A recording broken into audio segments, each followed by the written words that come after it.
귀한 찬양으로 하나님께 영광을 돌려주신 우리 네 분의 어린이 학생과 우리 두 분의 큰 어린이들에게 감사를 드립니다. 아주 절묘한 화음이었죠?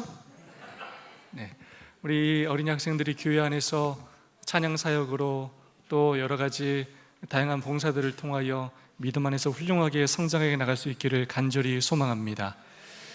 어제가 이슬이 맺히고 가을이 본격적으로 시작된다는 백로였습니다. 아침 저녁으로 이제 가을이 좀 온 것 같죠? 네, 가을이 시작되는 이 안식일 시간과 마음을 구별하시어 성전을 취하신 여러분 모두를 진심으로 환영합니다. 특별히 지난주에 이어서 충청 앞에 충북 혁신교회 성도님들께서 본 교회를 방문해 주셨습니다. 우리 정은식 목사님과 우리 모든 성도님들 한 분 한 분을 진심으로 환영합니다. 우리 먼 길 오시느라 정말 수고 많으셨습니다. 이런 특별한 만남을 주신 하나님께 감사를 드립니다. 화폐가 다르지만 어쩌면 평생 한 번도 얼굴도 보지 못하고 지냈을 그러한 삶이지만 하나님께서 오늘 우리를 불러 모아 주셔서 다시금 우리가 한 가족임을 깨닫게 해주셨습니다. 오늘 이 안식일 하나 되는 경험을 통하여 하늘을 미리 맛보는 안식일이 되시기를 소망합니다. 이 안식일 하나님의 넘치는 은혜와 축복이 여러분 모두 함께 하시기를 간절히 소망합니다. 오늘도 사랑과 소망을 담아서 뜨겁게 우리 옆사람과 인사하고 시작하도록 하겠습니다. 하늘까지 함께 갑시다 라고 손잡아 주시고 안아주시면서 인사해 주시면 감사하겠습니다.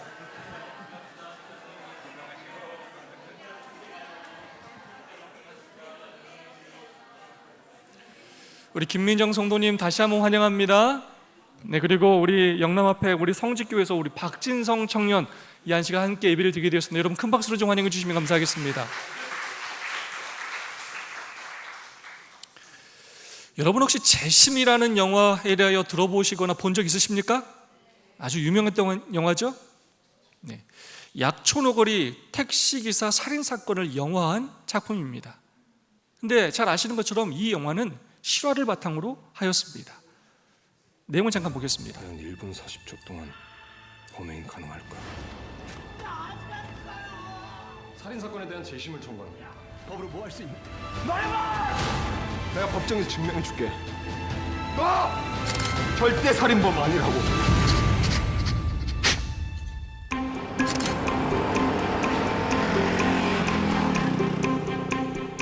택시기사 유모 씨가 승객에게 흉기에 찔려 숨졌다. 최 씨는 남자 2명이 뛰어가는 것을 봤다고 진술했는데 경찰은 최 씨를 범인으로 지목했고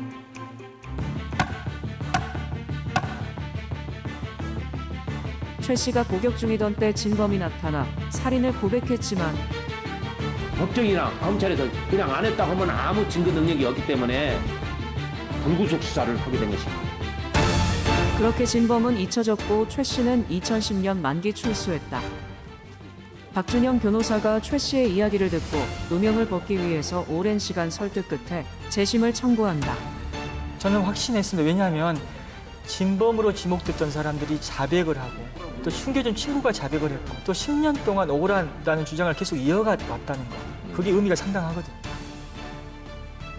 경찰의 협박으로 쓴 범행을 인정하는 내용의 편지부터 경찰서가 아닌 여관에서 이뤄진 수사까지 갑자기 안에서 막 뭐가 후당당 소리가 나요. 양 볼이 다 부어 있었고 눈에는 울어가지고 눈물이. 경찰의 폭력적인 수사와 검찰이 진범을 알고도 바로잡지 않음이 드러나며 무죄가 선고되었다. 진범 김모 씨는 징역 15년으로 수감되었고 당시 검사와 경찰관이 사과하면서 22년 만에 민사소송도 마무리되었다. 지금보다 더 열심히 살겠습니다. 감사합니다.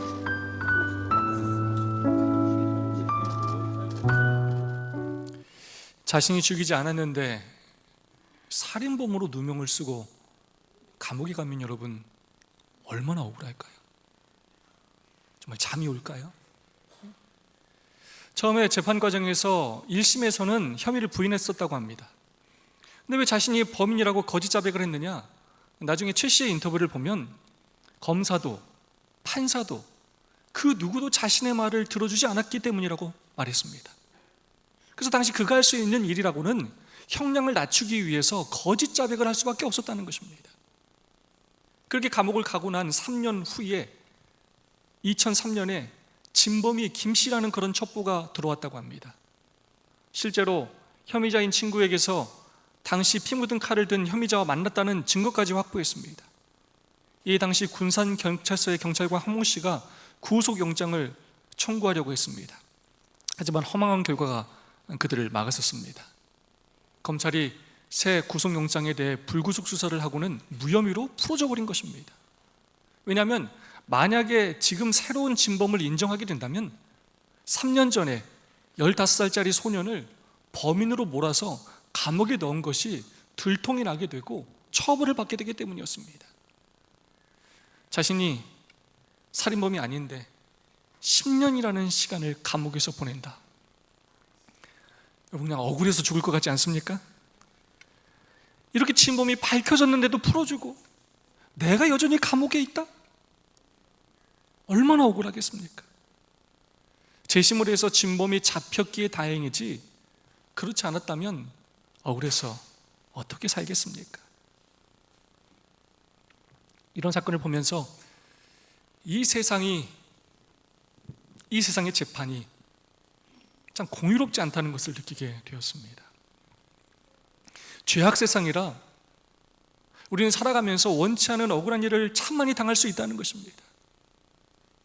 다 내 마음대로 되는 것도 아니고 옳다고 다 승리하는 것도 아니라는 것입니다. 그 와중에 감사한 것은 그의 억울함을 알고 그의 재심을 위해 노력해준 변호사가 있었다는 사실입니다. 아무도 믿어주지 않아서 억울한 누명을 쓰고 살아가는 그의 말을 믿어준 사람, 그의 삶에 관심을 가져준 사람, 그리고 피나는 노력으로 그의 누명을 풀어준 사람이 있었다는 사실입니다. 보통 변호사들이 재심 사건은 잘 맞지 않는다고 합니다. 왜냐하면 법원의 확정 판결을 뒤집는 것 자체가 굉장히 어려워서 승소할 확률이 낮기 때문입니다. 이 확정 판결을 뒤집으려면 새로운 증거와 명백한 증거를 찾아야 하는데 이미 재판이 끝났기 때문에 그것을 찾는 게 쉽지 않다는 것입니다. 또한 당시 수사나 재판 과정에서 이 잘못을 증거로 입증하는 것 자체가 쉽지 않다고 합니다. 그리고 재심을 하면서는 진범들에게 본인과 가족들이 신변의 위협을 느끼게 되기도 한다는 것입니다. 그래서 돈을 아무리 많이 준다 하더라도 선뜻 나서기 힘든 것이 바로 재심 사건이라고 합니다. 그래서 재심 사건은 수임료 대신 정의감으로 하는 사건이라고 말을 합니다. 그리고 대부분의 재심은 변호사 입장에서는 큰 돈이 되지 않는다는 것입니다. 그럼에도 불구하고 그런 변호사를 만났다는 것, 그런 변호사가 있었다는 것이 얼마나 다행스러운 일인지를 다시 한번 생각해 보게 되었습니다. 그런 변호사가 없었다면, 그를 만나지 못했다면 얼마나 억울한 삶을 살고 있었겠습니까?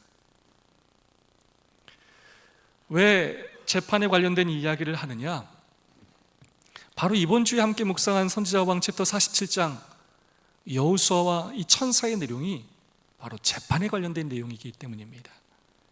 그리고 그 재판의 모습에서 저와 여러분의 구원을 위해 정말로 헌신적으로 일하시는 그런 변호사가 우리에게도 있다는 사실을 알려주고 있기 때문입니다. 학개와 스가랴서는 성전 재건을 위해 헌신하는 당신의 백성들을 책망하고 주시는 말씀입니다. 오늘 살펴볼 스가랴 3장은 환상 중에 네 번째 환상으로 대제사장의 죄를 정결하게 하심으로 그의 자격을 복권해 주시는 내용입니다. 그런데 그 이야기가 재판의 이미지로 구성이 되어 있습니다. 그래서 제가 이번 챕터의 핵심 키워드로 선정한 단어는 바로 이 세 단어입니다. 참소, 탄원, 불에서 꺼낸 거슬린 나무입니다. 그래서 이 시간은 핵심 키워드를 하나씩 살펴보면서 그 속에 담긴 영적인 교훈을 생각해 보기를 원합니다. 오늘 살펴볼 첫 번째 키워드는 바로 참소라는 단어입니다. 이 참소의 사전적 의미는 악한 말로서 남을 헐뜯고 고소함이라는 뜻입니다. 이 스가랴 3장의 환상에는 법정 앞에 서 있는 세 명이 등장합니다. 피고로서 대제사장 여호수아가 등장합니다. 그는 죄를 지은 이스라엘 백성들을 대표합니다. 대제사장 여호수아가 여호와의 사자, 곧 예수님 앞에 서 있습니다. 재판장이시면서 또한 변호사이신 예수님이 등장하십니다. 그리고 그 옆에 사단이 등장합니다. 그런데 사탄이 하는 일이 무엇이냐? 스가랴 3장 1절의 말씀입니다. 그의 우편에 서서 그를 대적하는 것. 그의 우편에 서서 그를 대적하는 것이라고 기록되어 있습니다. 이 사탄이라는 말 자체가 히브리어로 고소하다, 대적으로 행동하다라는 뜻을 가지고 있습니다. 여러분, 사탄이 지금 무슨 일을 하고 있다고요? 바로 이스라엘을 고소하고 대적하는 일을 하고 있다는 것입니다. 이 환상이 주어진 때가 언제냐? 선지자 왕은 이렇게 말해주고 있습니다. 성전 건축자들의 이룩한 건실한 전지는 악의 군사들을 크게 당황하게 하고 놀라게 하였다. 사탄은 그들 앞에 그들의 품성의 결점을 들추어 하나님의 백성을 약하게 하고 낙담하게 하는 데 그들의 노력을 더욱 경주하기로 결심하였다. 학계의 책망 고소로 백성들이 회개하고 성전 재건하는 일에 열심을 내기 시작했습니다. 그래서 하나님의 사업이 힘을 얻을 때였습니다. 그래서 사탄은 너무나 당황하고 놀랐습니다. 그래서 그도 더욱더 열심을 내기 시작했습니다. 여러분, 무슨 일이 열심을 냈습니까? 바로 하나님의 사업을 방해하는 일이었습니다. 바로 이스라엘 백성들의 이 품성의 결정을 들추어 가지고 약하게 하고 낙심하게 하는 일이었습니다. 재림교 성경주석 스가랴 3장 1절의 말씀입니다. 여호수아가 자기 백성을 위해 하나님 앞에서 중지하는 동안 사단은 여호수아와 그의 백성을 대적해 그들이 죄가 있다고 고발을 함으로써 여호수아의 노력을 반대하고 좌절시키기 위해 곁에 서 있었다. 야, 여호수아야, 아니 네가 뭘 잘했다고? 야, 이스라엘, 니네가 뭘 잘했다고 지금 은혜와 자비를 달라고 하냐? 야, 니네 진짜 염치도 없다. 너희들 그동안 얼마나 많은 죄를 지었냐? 그래서 예루살렘이 멸망하지 않았냐? 니네 그럼 바벨론에서 니네 제대로 했냐? 야, 니네가 이런 적이 한두 번이냐? 야, 너희가 어떤 사람들인지 누구보다 너희가 잘 알고 있지 않느냐? 또 대제사장 여호수아야, 넌 어떻게 그렇게 더러운 옷을 입고 대제사장의 일을 할 수 있느냐? 말도 안 되는 소리를 하지 말아라. 선지자왕 584페이지 말씀입니다. 대제사장은 사탄의 참소에서 자기 자신이나 그 백성을 방어할 수 없었다. 그는 이스라엘이 죄가 없다고 주장하지 않는다. 그는 그들의 대표자로 백성의 죄악들을 상징하는 더러운 옷을 입고 그 천사 앞에 서서 그들의 죄를 자복한다. 대제사장 여호수아는 사탄의 그 참소에 한마디도 변명할 수가 없었습니다. 자신들에게 그런 죄가 없다고, 우리는 그런 사람이 아니라고 한마디도 부인할 수가 없었습니다. 왜냐하면 그 말이 다 맞는 말이었기 때문이었습니다. 과거 이스라엘 백성들의 그 불순종과 완악함과 안일함과 이기심을 생각하면, 지금의 그들의 그 연약한 모습을 생각하면 한마디도 할 수가 없었습니다. 마치 아버지를 떠났던 탕자가 아버지께 돌아왔을 때 그런 모습으로 돌아온 그를 비난했던 많은 사람들 앞에서 한마디도 할 수 없었던 것과 마찬가지였습니다. 그래서 대제사장 여호수아가 할 수 있는 일이라고는 하나님께 은혜와 자비를 간구하는 일뿐이었습니다. 그러나 사단은 그의 참소를 멈추지 않았습니다. 사단은 끊임없이 결함 있는 그들의 품성을, 그들의 더러운 옷을 지적하였습니다. 하나님, 아니 이들이 하늘에 있던 내 자리와 나와 연합한 천사들의 자리를 차지할 백성이라고요? 야, 하나님, 이거 말도 안 됩니다.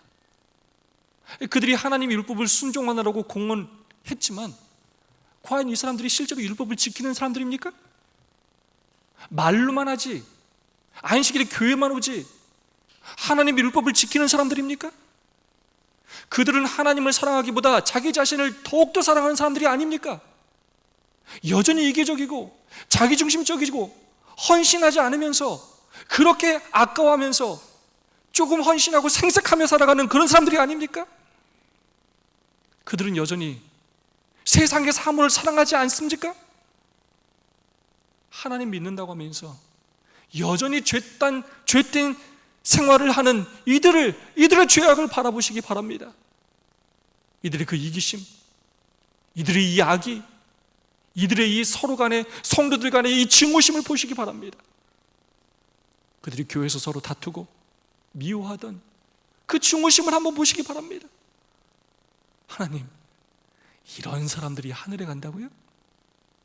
하나님은 나와 내 천사들을 당신 앞에서 추방시키시고 이런 죄를 짓고 있는 이 사람들을 구원해 주신다고요? 그러고도 하나님이 공의로우신 분이십니까?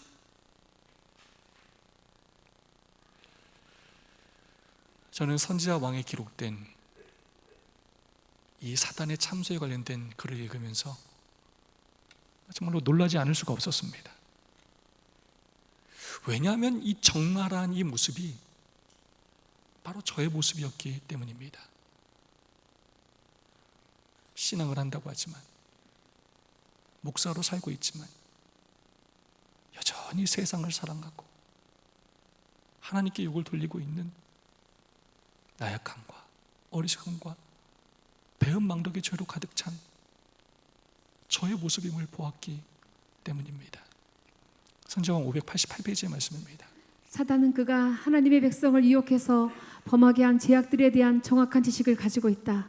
그는 저희의 죄로 인하여 그들이 하나님의 보호를 상실했다고 선언하고 자기가 그들을 멸할 권리를 가졌다고 주장하면서 그들을 대적하는 그의 비난이 옳다고 역설한다.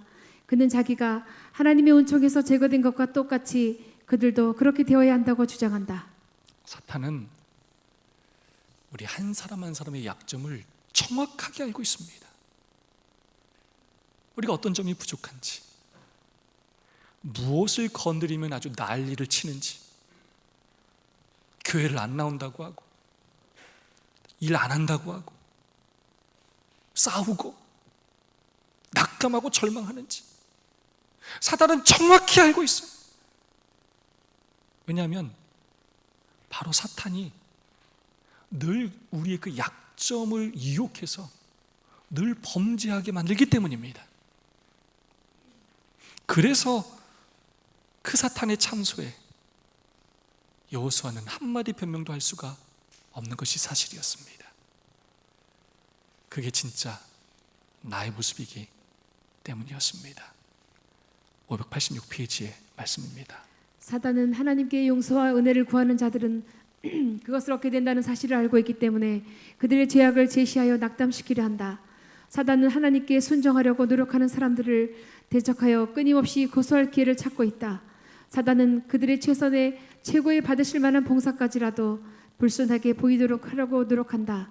헤아릴 수 없는 많은 교활하고 잔인한 계교로서 사단은 그들을 정죄하려고 노력한다. 끊임없이 우리의 품성의 결점들을 찾아서 연약하게 하고 낙심할 기회를 찾고 있는 사탄. 우리가 진심으로 하나님을 향하여 하는 그 최선의 봉사까지도 불순하게 보이도록 그렇게 노력하는 사탄. 그렇게 서로 시기하고 질투하게 하여 하나님의 사업을 멈추게 하고 힘을 잃게 하려는 사탄. 그래서 우리를 넘어지게 하고 구원에서 멀어지게 만들려는 사탄. 오늘도 사탄이 그 일을 계속하고 있다는 것입니다. 나는 열심히 진짜 한다고 하는데 다른 사람이 내가 열심히 하는 것은 칭찬과 격려는 한마디도 안 하면서 뭐 그냥 눈을 부릅뜨고 있다가 뭐 잘못한 거 하나 찾으면 막 달려들어가지고 뭐라고 비난하면 여러분 기분이 어떠십니까? 기분 정말 나쁘죠? 힘이 쫙 빠지죠? 내가 뭐하러 이런 일을 하나 진짜. 모든 것이 하기 싫어집니다. 잘 싸워라. 부부싸움의 원리 25가지라는 내용이 있습니다. 그 중에 하나가 무엇이냐? 굉장히 중요한 원리예요. 그날 일어난 그 사건만 이야기하라. 저희 집사람이 이렇게 웃어줘서 참 감사합니다. 많은 것들을 깨닫는 시간이 되면 정말 좋겠습니다. 24시간 경고한 것은 공소시효가 소멸된 것입니다. 과거의 이야기를 절대로 다시 꺼내지 말라는 것입니다. 이 과거의 일을 꺼내기 시작하면 그 부부싸움은 절대로 끝나지 않습니다. 그러면 아내든 남편이든 지금까지 잘했던 것들은 하나도 인정받지 못하고 과거에 계속 잘못된 것들만 이야기하면 지금 잘하던 것들도 이제 하지 않게 돼요.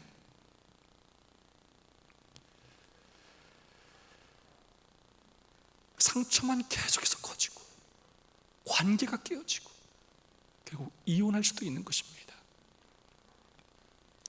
사탄이 하는 일이 바로 이것입니다.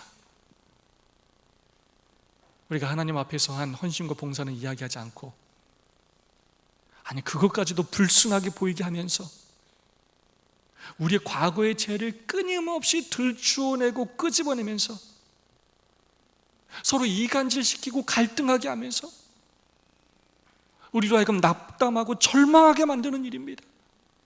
분열하게 만드는 일입니다. 선지자왕 585페이지의 말씀입니다. 사탄이 여호수아와 그 백성을 참수한 것처럼 각 시대를 통하여 그는 하나님의 자비와 은총을 구하는 사람들을 참수한다. 사탄은 하늘에서 본인이 범죄할 때부터 이 일을 해왔고, 선악의 대징투가 마치는 그날까지 하나님의 백성을 참수하는 일을 할 것입니다. 그리고 그의 대리자들을 통해서도 그 일을 할 것입니다. 제가 진심으로 간절히 바라기는 우리가 사탄의 동역자가 되지 않기를 소망합니다. 우리 중에 누구도 나는 사탄의 동역자가 돼야지라고 결심하는 사람은 없습니다. 그러나 우리가 올바로 서 있지 않다면 나도 모르는 사이에 사탄의 일을 할 수 있음을 기억해야 합니다. 사탄의 일을 하지 않도록 늘 조심해야 합니다. 다른 사람을 비난하는 일을, 다른 사람의 잘못을 지적함으로 절망하게 하고 낙담하게 하는 일을 조심해야 합니다. 나에게는 한없이 엄격하되 다른 사람에게는 한없이 너그러운 사람이 되어야 합니다. 아무리 옳은 일이라도, 아무리 하고 싶은 말이라도 은혜가 되지 않는 말이라면 절대로 말하지 말아야 합니다.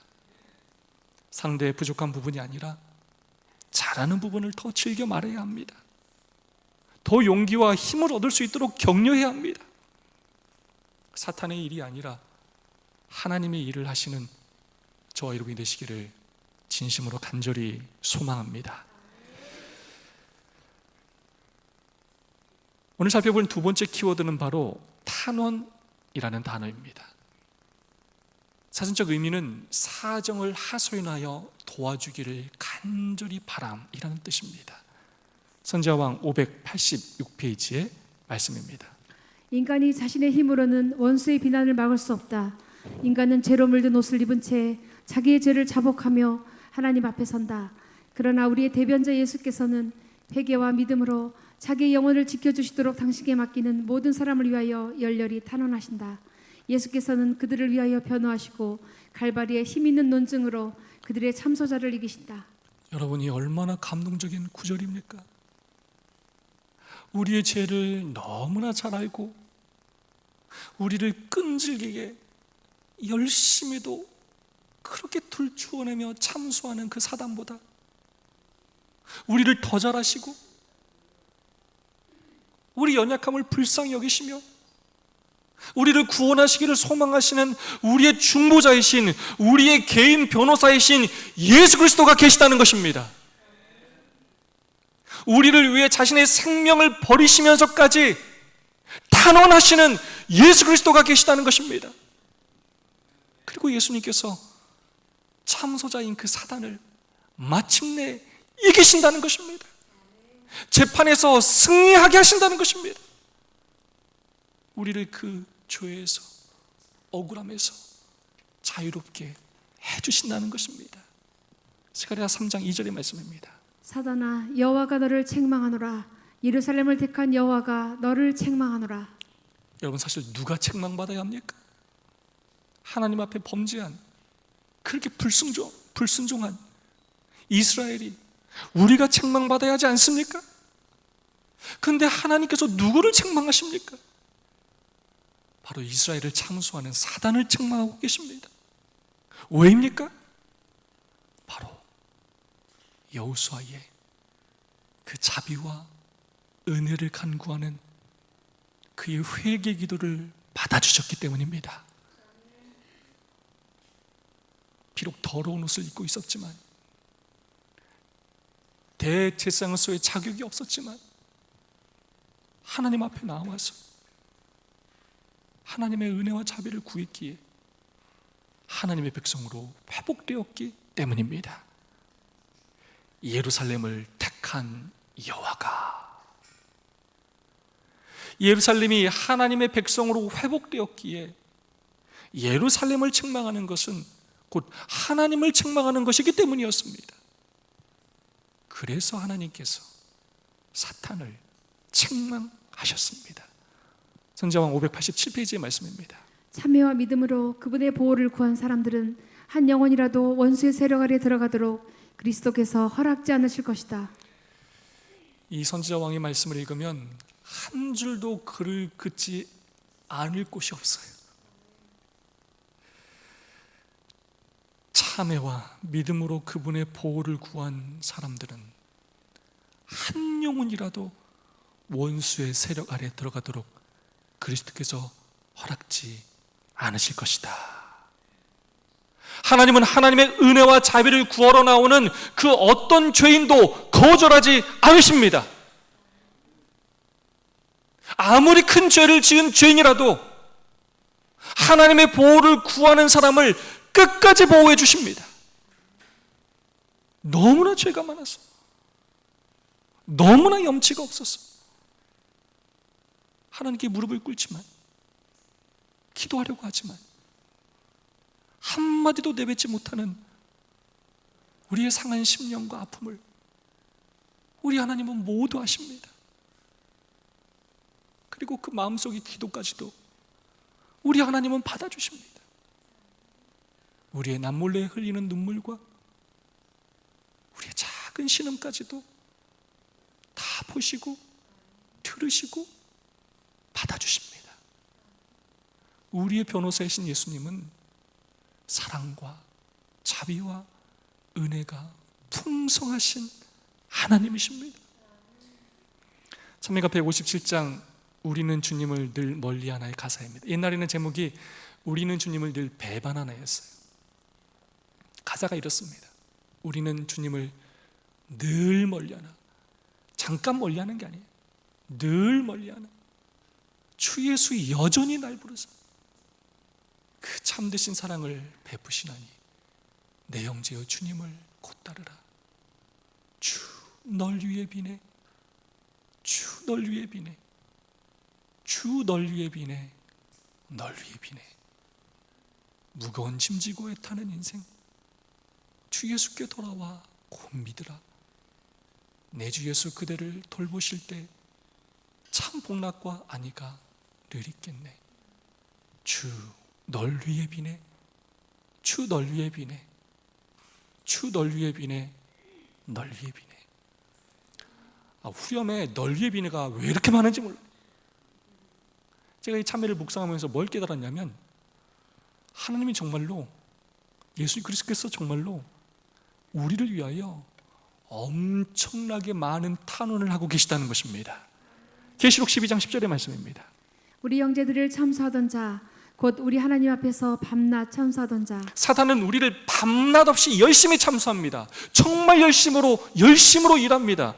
시편 121편 4절의 말씀입니다. 이스라엘을 지키시는 자는 졸지도 아니하고 주무시지도 아니하시리로다. 사탄이 밤낮 없이 우리를 참수한다면 우리 하나님은 졸지도 아니하시고 주무시지도 아니하시고 사단보다 더 큰 열심으로 우리를 위해 탄원하고 계십니다. 사단의 참수와 비교할 수 없을 간절함과 열심으로 우리를 위해 계속 탄원하고 계십니다. 과거에도 그러하셨고 현재도 그러하시고 앞으로도 계속 그렇게 하실 것입니다. 여러분이 얼마나 큰 죄인이든지 여러분의 모습 그대로 하나님 앞에 나오시기 바랍니다. 예수님의 그 희생과 그 수고와 그 헌신이 헛되지 않을 수 있도록 사단의 그 참소가 헛될 수 있도록 사단의 참소가 아니라 예수님의 탄원에 귀를 기울이시기 바랍니다. 진심으로 하나님 앞에 나아가 회개하심으로 그분의 그 사랑과 은혜와 용서를 경험하시기 바랍니다. 오늘 마지막으로 살펴본 세 번째 키워드는 바로 불에서 꺼낸 그슬린 나무입니다. 제가 이번 챕터에서 가장 은혜 받은 표현입니다. 불에서 꺼낸 그슬린 나무. 성자왕 584페이지의 말씀입니다. 사탄아, 여호와가 너를 책망하노라. 예루살렘을 택한 여호와가 너를 책망하노라. 이는 불에서 꺼낸 그슬린 나무가 아니냐. 오랫동안 이스라엘은 고통의 풀목 가운데 머물러 있었다. 그들은 저희 죄악 때문에 사탄과 대리자들이 그들을 멸하려고 불을 지른 화염 중에 거의 삼키운 바 되었으나 하나님께서는 이제 그들을 꺼내려고 당신의 손을 펴셨다. 사실 이스라엘과 우리는 우리의 그 죄악 때문에 불에 멸망당하여 죽을 수밖에 없었습니다. 그 심판의 불에 다 타버릴 수밖에 없었습니다. 거의 죽을 지경에 이르렀고 화염 중에 삼키운 바 되었습니다. 생명의 나무에서 잘린 나무가 스스로 할 수 있는 일은 아무것도 없습니다. 그저 그 심판의 불에 태워지고 사라지는 것밖에 없었습니다. 그러나 하나님께서 우리를 그 불 속에서 꺼내시려고 당신의 손을 펴신 것입니다. 하나님이신 예수님께서 하늘 보좌를 버리시고 이 땅에 오셔서 친히 인간이 되셔서 우리의 죄를 대신하여 십자가에 달려 돌아가심으로 우리를 그 불 속에서 건져내신 것입니다. 당신이 대신 그 십자가를 지시고 그 심판의 불에 그분의 모든 것이 태워지신 것입니다. 자신이 대신 그 사망의 불구덩이 속으로 들어가신 것입니다. 이스라엘이 당해야 할, 저와 여러분이 당해야 할 둘째 사망을 예수 그리스도께서 대신 당하신 것입니다. 지난 10일 경기도 의정부 아파트 화재 현장에서 가까스로 구조됐던 20대 여성이 끝내 숨졌습니다. 이 불이 났을 때 5살 배기 아들을 품에 안아서 구했는데 결국 이 아이만 세상에 혼자 남게 됐습니다. 한세영 기자입니다. 5명이 숨지고 125명이 다친 의정부 아파트 화재. 24살 미혼모 남희경 씨는 당시 불길 속에서 구조된 주민 가운데 한 명이었습니다. 생사의 갈림길에서 나 씨는 온몸에 화상을 입으면서도 품에 안은 아들만은 끝까지 놓치지 않았습니다. 창가 쪽에 아기랑 엄마랑 있었대요. 근데 그 당시 엄마는 호흡이랑 의식은 있었고 많이 힘들다고 아프시다고 하면서 이렇게 걸어 나오셨대요. 어린 아들은 엄마가 온몸으로 불길을 막아준 덕에 큰 상처 없이 화마를 피했습니다. 하지만 나 씨는 온몸에 3도 화상을 입고 화상 전문병원에서 2주 동안 사투를 벌였지만 어젯밤 끝내 세상을 떠났습니다.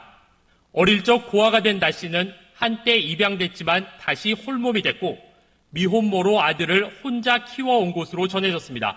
저희 쪽에서 지내는 거는 잘 지내고는 있어요. 아동한테 알리기는 알려야 되는데 그걸 인지를 할 수 있는지는 아직도 저희가 잘 모르겠어서 시청에서도 지금 고민 중이신 것 같아요. 부상 소식이 전해진 뒤 나 씨의 회복을 바라는 기도가 이어졌지만 끝내 기적은 일어나지 않았습니다. 저는 이렇게 아들을 살리기 위하여 자신의 생명을 버린 이 어머니의 모습에서 예수님의 모습을 보게 되었습니다. 자신은 불에 태워지면서 자식은 보호하기 위해서 그 자식을 품 안에 안고 그렇게 자식을 지키는, 그렇게도 끔찍이도 자식을 사랑하시는 예수님의 모습을 보게 되었습니다. 하나님께서 사단을 책망하시면서 예루살렘과 우리를 택했다고 하시면서 우리를 무엇이라고 표현하시느냐? 바로 불에서 꺼낸 그슬린 나무라고 표현하고 계십니다. 이게 무슨 말이냐? 내가 내 생명과 바꾼 나의 모든 것이라는 뜻입니다. 사단의 참소로 절망하던 우리를, 아무 희망이 없던 우리를 예수님의 그 간절한 탄원으로 그 절망에서 건져내신 후 우리를 불에서 꺼낸 그슬린 나무라고 부르시고 계신 것입니다. 그리고는 우리의 더러운 옷을 벗기시고 아름다운 옷을 입혀주시는 것입니다. 마치 자랑 것 하나 없는 그 못난 불효자인 탕자가 염치가 없지만 망한 후에 아버지의 사랑에 의지하여 아버지의 집에 돌아왔을 때 그를 책망하지 않으시고 그를 안아주시고 반지를 끼워주시고 뭘 잘했다고 송아지까지 잡아 잔치를 베푸셨을 뿐만 아니라 가장 좋은 옷을 입혀주신 것처럼, 그리하여 그의 아들의 지위를 회복시켜 주신 것처럼 불에서 꺼낸 그슬린 나무인 저와 여러분을 하나님의 자녀로 인정해 주시고 회복시켜 주시는 것입니다.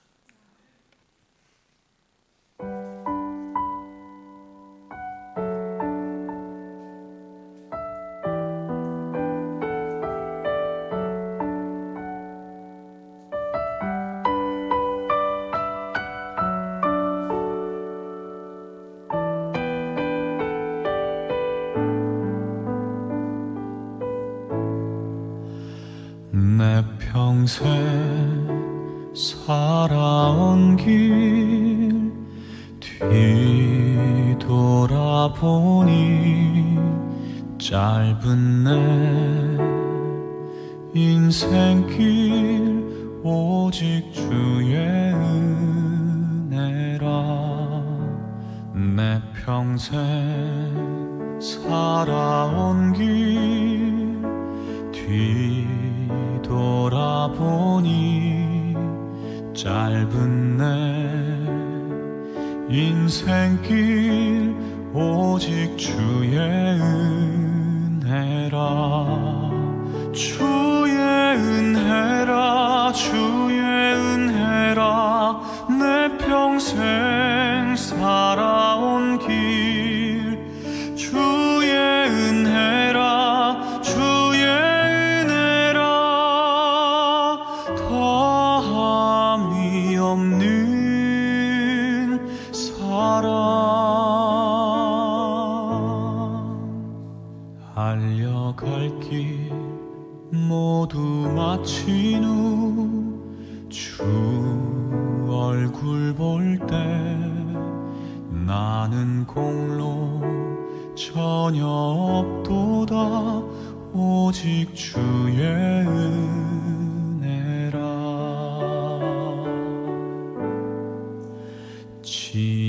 지금까지 지내온 것 주의 크신 은혜라.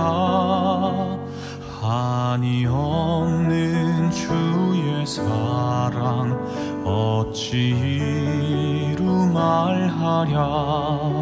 자나깨나 주의 손이 항상 살펴주시고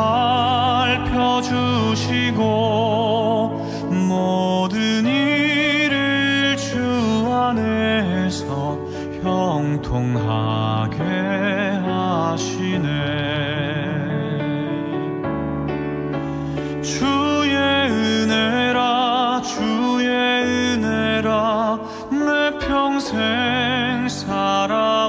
길 주의 은혜라 주의 은혜라 다함이 없는 사랑 주의 은혜라 주의 은혜라 내 평생 살아온 길 주의 은혜라 주의 은혜라 다함이 없는 사랑 달려갈 길 모두 마친 후 주 얼굴 볼 때 나는 공로 전혀 없도다 오직 주의 은혜라.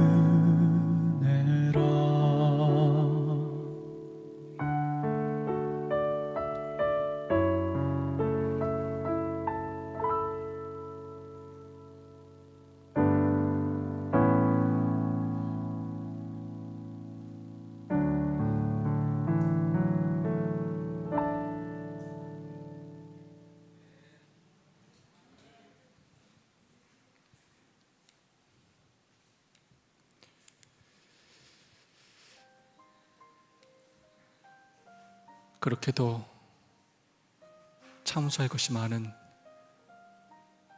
저와 여러분이 오늘 이 자리에 있는 것은 다 하나님의 은혜 때문입니다. 정말 연약하고 부족한 믿음이지만 어떻게도 이렇게도 변하지 않을까라고 생각되는 우리의 신앙이지만 오늘 우리가 아직까지 믿음을 지키고 이 자리에 있는 것은 다 하나님의 은혜 때문입니다. 넘어지고 쓰러지고 절망할 때마다 우리를 위하여 그분의 눈물과 피땀을 흘리며 그분께서 애쓰신 간절한 호소와 탄원 때문입니다. 우리 스스로 자랑할 것이 아무것도 없는 불에서 꺼낸 그슬린 나무임을 기억하시기 바랍니다. 교만하지 말고 내 자신을 앞세우지 말고 하나님의 은혜로 살아가는 사람임을 기억하시기 바랍니다. 저와 여러분이 하나님의 사랑과 은혜의 결정체인 불에서 꺼낸 그슬린 나무임을 꼭 기억하시기 바랍니다. 감리교회 창시자인 존 웨슬리가 6살 때 1709년 2월 9일 밤 11시에 폭도들이 목사관에 불을 질렀다고 합니다. 모든 가족들이 대피했지만 존 웨슬리는 불길과 연기에 휩싸인 채 목사관에 혼자 남겨졌다고 합니다. 사람들이 사다리를 가져오려고 했으나 그럴 시간이 없이 아주 급하겠다고 합니다. 그때 한 사람이 벽에 바짝 붙어 서고 또 다른 사람이 그 어깨 위에 올라가서 간신히 웨슬리를 구출했다고 합니다. 천만다행으로 웨슬리를 구출하자마자 그 집이 무너져 내렸다고 합니다. 이 사건을 계기로 존 웨슬리의 어머니인 수잔나는 웨슬리를 볼 때마다 이렇게 고백했다고 합니다. 하나님께서 이 아이를 구해주신 이유는 영혼의 불쏘시개로 삼기 위함이다. 존 웨슬리 또한 그 경험을 통해서 그는 평생을 이렇게 기도했다고 합니다. 오 주여 저를 받으소서. 불 속에서 끄집어낸 타단한 부지깽이처럼 당신의 도구로 사용하소서. 저와 여러분이 바로 예수님께서 당신을 희생하시면서 불에서 꺼낸 그슬린 나무입니다. 불에 끄슬려서 아무 쓸모없는 저와 여러분을 여전히 존재하게 하시고 이 교회로 부르신 것에 하나님의 뜻이 있으실 것입니다. 존 웨슬리의 기도가 저와 여러분의 기도가 되기를 소망합니다. 예수님께서 자신의 모든 것을 태워 저희를 위해 사신 것처럼 불에 거슬린 저희가 심판의 불에 태워지는 것이 아니라 우리들의 사랑과 열정의 불로 우리 자신을 온전히 태워서 예수님과 교회와 복음 사업을 위해 헌신하는 이 마지막 시대에 하나님의 도구들이 되어주시기를 진심으로 간절히 바라면서 오늘 말씀을 마치겠습니다. 두 분씩 짝을 지으시고 3분 동안 오늘 받을 은혜와 결심을 좀 나누도록 하겠습니다. 혼자 계시지 마시고요, 두 분씩 꼭 짝을 지으시고 오늘 받은 은혜와 결심을 나누어 주시면 되겠습니다.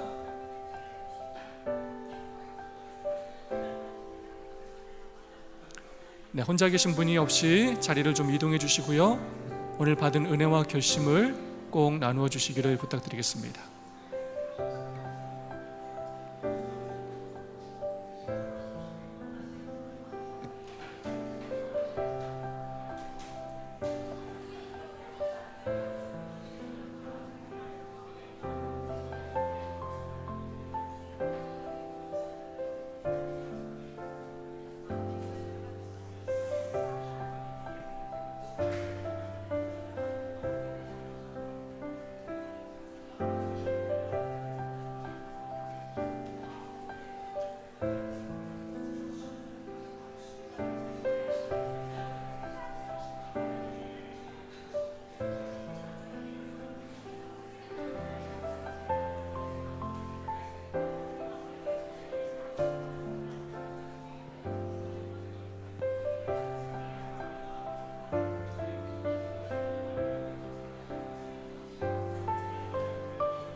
오늘 모든 성도를 대표해서 우리 유철이 청년이 받은 은혜와 결심을 대표로 나누어 주시겠습니다.